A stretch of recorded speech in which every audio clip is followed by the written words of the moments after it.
Assalamualaikum.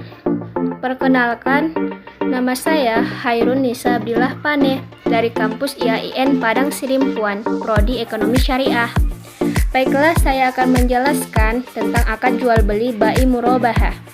Yang pertama, kita harus mengerti dulu apa pengertian murabahah.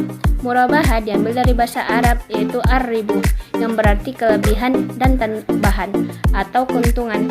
Dan menurut istilah, salah satu bentuk jual beli barang pada harga asal. Murabahah adalah transaksi penjualan barang dengan menyatakan harga perolehan dan keuntungan atau margin yang disepakati oleh penjual dan si pembeli. Pembayaran atas akad jual beli murabahah dapat dilakukan secara tunai maupun kredit. Hal inilah yang membedakan murabahah dengan jual beli lainnya. Penjual harus memberitahukan kepada pembeli harga pokok yang dijualnya serta jumlah keuntungan yang diperolehnya. Misalnya, pedagang eceran membeli komputer dari grosir seharga 10 juta rupiah.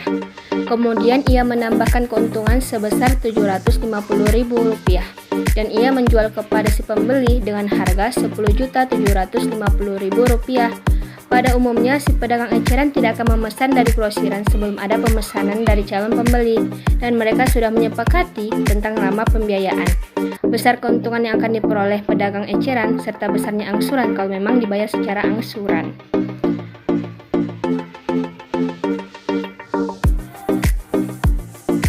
Landasan syariah murabahah.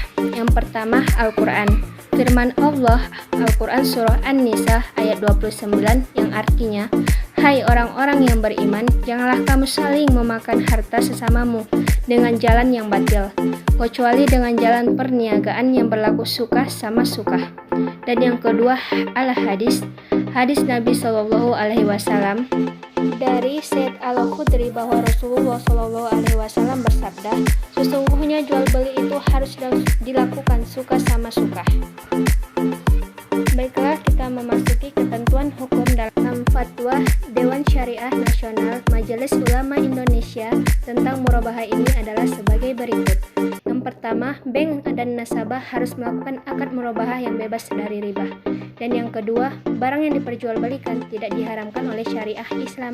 Yang ketiga, bank membiayai sebagian dan seluruh harga pembelian barang yang telah disepakati kualifikasinya. Keempat, bank membeli barang yang diperlukan nasabah atas nama bank sendiri, dan pembelian ini harus sah dan bebas riba.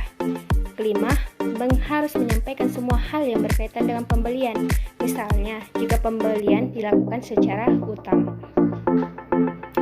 Dan yang selanjutnya, utang dalam murabahah. 1. Secara prinsip, penyelesaian utang nasabah dalam transaksi murabahah tidak ada kaitannya dengan transaksi lain yang dilakukan nasabah dengan pihak ketiga atas barang tersebut. Yang kedua, jika nasabah menjual barang tersebut sebelum masa angsuran berakhir, ia tidak wajib segera melunasi seluruh angsurannya. Yang ketiga, jika penjualan barang tersebut menyebabkan kerugian, nasabah tetap harus menyelesaikan utangnya sesuai kesepakatan di awal.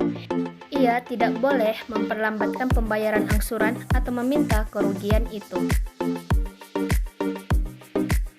Dan selanjutnya, syarat keabsahan jual beli murabahah yaitu: yang pertama, adanya kejelasan informasi mengenai besarnya modal di awal atau harga peroleh atau pembelian.